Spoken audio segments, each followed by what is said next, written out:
Angelika tadi tahu kalau Akila anak kandungnya.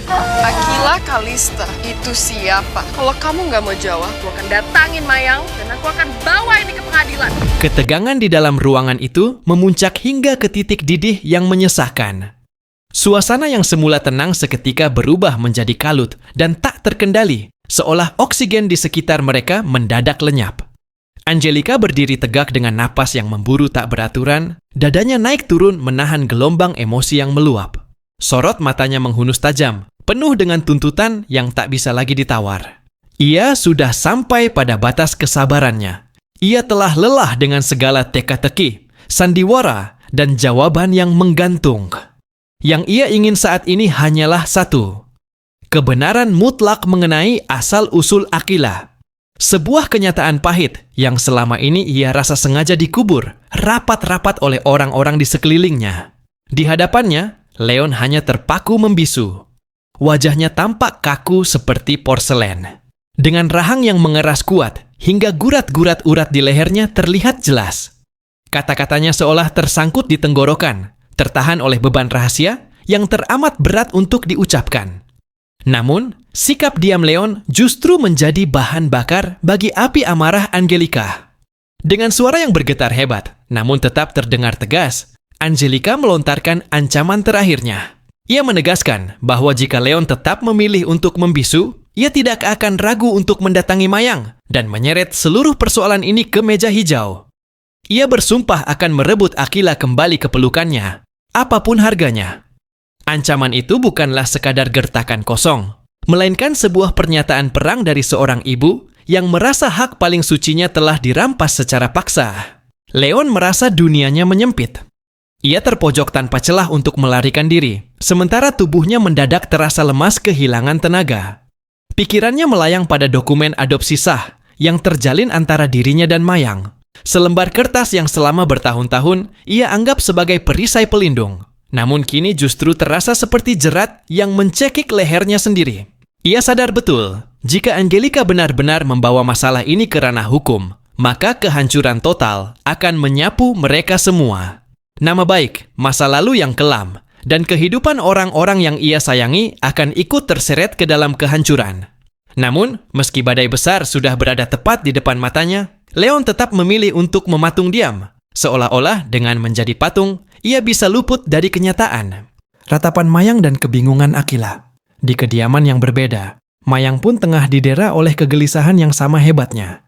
Pikirannya carut-marut, terombang-ambing di antara rasa takut yang mencekam dan bayang-bayang kehilangan yang mengerikan.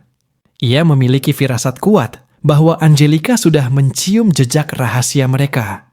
Ketakutan terbesar yang selama ini menghantui tidurnya kini benar-benar mewujud. Ia sangat ketakutan akan kehilangan Akila. Bagi Mayang, Akila adalah segalanya. Gadis kecil itu telah ia rawat dengan seluruh jiwa raganya. Ia cintai dengan napasnya sendiri, hingga ia lupa bahwa Akila bukanlah darah dagingnya sendiri. Membayangkan Akila direnggut paksa dari pelukannya, membuat dunia Mayang seakan runtuh berkeping-keping. Tangisan pilu yang keluar dari bibir Mayang begitu dalam, hingga getarannya menular pada Akila, yang berdiri tak jauh darinya. Hati kecil Akila hancur melihat sosok yang selama ini ia panggil Mama. Itu terisak dengan duka yang begitu hebat. Meskipun Akila tak memahami pangkal masalah yang sedang terjadi, ia bisa merasakan ada beban yang sangat besar dan gelap sedang menghimpit orang-orang dewasa di sekitarnya.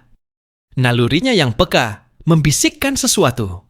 Pikiran Akila mulai berlarian liar ke segala arah, mencoba menyatukan teka-teki yang berserakan.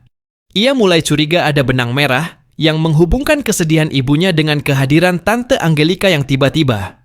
Namun, sebagai seorang anak, ia tak berani mengambil kesimpulan apapun. Ia hanya bisa tenggelam dalam pusaran overthinking yang melelahkan, mencoba mencari jawaban di tengah kekacauan. Dilema Harry, pelukan di titik genting. Suasana semakin mencekam saat Harry akhirnya tiba di rumah. Penampilannya terlihat sangat letih, wajahnya tegang, dan sorot matanya menyiratkan beban yang sangat berat, seolah ia baru saja memikul seluruh duka dunia di pundaknya sendirian. Akila yang peka segera menyadari perubahan drastis pada sosok pria itu. Ia bisa merasakan ada sesuatu yang mengganjal. Sesuatu yang tidak terucap, namun kehadirannya terasa begitu nyata dalam aura Harry. Harry memang sedang berada di persimpangan hidup yang paling kritis dan berbahaya. Pikirannya terbelah dua. Di satu sisi, ia terjerat dalam urusan gelap dengan Dominic yang kian hari kian mengancam keselamatannya. Di sisi lain, ia harus mempersiapkan diri menghadapi kemungkinan terburuk jika rahasia terbongkar. Kepalanya terasa penuh dan pikirannya kusut masai. Rasa takut mulai menggerogoti nyalinya, terutama ketakutan akan reaksi Aquila jika kebenaran itu terungkap. Harry tahu Aquila belum siap menghadapi kenyataan bahwa dunia yang ia kenal selama ini dibangun di atas sebuah rahasia besar. Dalam keheningan yang menyesakan, Harry menarik Aquila ke dalam pelukannya. Ia mendekap gadis itu dengan erat. Pelukan itu bukan hanya untuk menenangkan Aquila, melainkan sebuah bentuk pertahanan bagi dirinya sendiri yang sedang rapuh. Di balik dekapannya itu, Harry menyimpan rapat-rahat rahasia paling sakral, bahwa Angelica adalah ibu kandung Aquila. Rahasia itu telah ia jaga mati-matian, karena ia paham betul bahwa kebenaran ini bagaikan pedang bermata dua. Ia bisa menjadi penyelamat atau penghancur. Misi malam Budiah dan kecurigaan yang terbukti. Sementara itu, di bawah lindungan kegelapan malam yang kian larut, Budiah melangkah menuju penjara dengan langkah yang mantap namun penuh kewaspadaan. Hatinya berdegup kencang, namun tekadnya sudah bulat. Ia membawa satu misi penting, memastikan kecurigaannya mengenai seorang narapidana baru yang diduga kuat merupakan kaki tangan suruhan Dominic. Budiah ingin membuktikan sendiri kebenaran firasat Danuel yang merasa bahwa orang tersebut sengaja ditempatkan di sana untuk mengawasi, memata-matai, dan mencatat setiap gerak-gerik Danuel di dalam sel. Kecurigaan itu ternyata bukan sekadar paranoia tanpa dasar. Dari pengamatan Danuel selama beberapa hari terakhir, napi baru tersebut memang menunjukkan gelagat yang amat mencurigakan. Ia bersikap aneh, terlalu sering memperhatikan Danuel dari kejauhan, dan selalu berusaha berada di sekitar Danuel tanpa alasan yang jelas. Seolah-olah statusnya sebagai tahanan hanyalah sebuah topeng untuk misi tersembunyi yang diperintahkan oleh Dominic.